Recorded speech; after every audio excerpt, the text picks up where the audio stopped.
Baik, Assalamualaikum warahmatullahi wabarakatuh. Perkenalkan, nama saya Lili Rozatul Fitrani, semester 3 Prodi PIAUD, kuliah di Universitas Islam Negeri Mataram. Di sini saya akan menjelaskan tentang materi yang saya suka dari deteksi tumbuh kembang anak. Nah, di sini materi yang saya ambil yakni tentang gangguan tumbuh kembang, tepatnya gangguan bahasa dan gangguan bicara pada anak usia dini. Nah, sebagai tenaga pendidik dan sekaligus orang yang dekat dengan anak-anak, jadi kita harus memahami gangguan bahasa dan bicara pada anak usia dini. Dalam istilah kedokteran, gangguan berbicara dan bahasa pada anak usia dini itu disebut dengan aphasia. Nah, yang dimana aphasia ini merupakan suatu keadaan di mana anak tidak mempunyai kemampuan dalam berbahasa akibat dari kerusakan otak.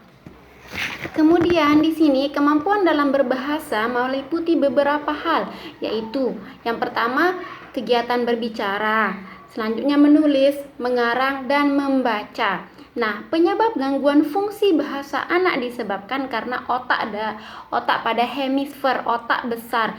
Nah, kotak mempunyai dua bagian. Yang pertama bagian otak kanan dan yang kedua bagian otak kiri.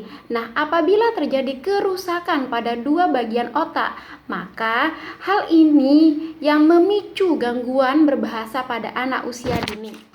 Selanjutnya, gangguan berbicara biasanya menunjukkan bahwa seseorang memiliki masalah dalam menghasilkan suara tertentu secara akurat. Nah, anak kecil yang dalam proses belajar berbicara mungkin tidak mengeluarkan suara yang normal. Contohnya seperti anak usia 3 tahun atau anak usia 3 sampai 5 tahun tidak dapat menyebutkan huruf-huruf tertentu.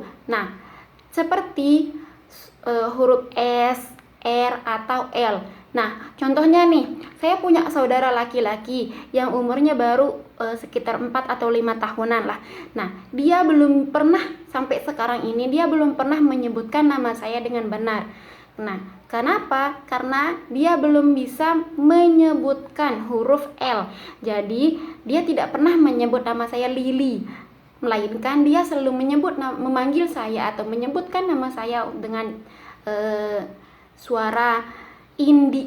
Dia ganti L menjadi D. Jadi orang-orang biasanya memanggil saya Lili, akan tetapi karena saudara saya ini belum bisa menyebutkan huruf L, jadi dia nggak pernah manggil saya dengan Lili, akan tetapi dia memanggil saya dengan Indi. Hal ini dianggap sebagai kesalahan artikulasi pada anak usia 3-5 tahun. Sedangkan gangguan bahasa umumnya terdiri dari gangguan bahasa reseptif dan gangguan bahasa ekspresif. Kemudian, alasan saya memilih materi ini sebagai materi yang saya suka atau yang sangat saya senang dikarenakan saya sangat suka mendengar pengucapan kata-kata yang salah pada anak, yaitu ketika anak kesulitan menyebutkan kata-kata, menyatukan kata-kata, kayak anak kesulitan menyatukan kata-kata untuk mengekspresikan suatu hal seperti apa yang dia mau atau inginkan, sehingga kita kadang tidak memahami apa yang mereka maksud. Contohnya, ketika anak ingin dibelikan permen, dia meminta pada ibunya untuk dibelikan permen, seperti mengucapkan, "Mak, beli men." Nah, kita kadang nggak ngerti gitu apa yang dia ucapkan. Jadi sekian dari saya, terima kasih sudah menonton video saya. Assalamualaikum warahmatullahi wabarakatuh.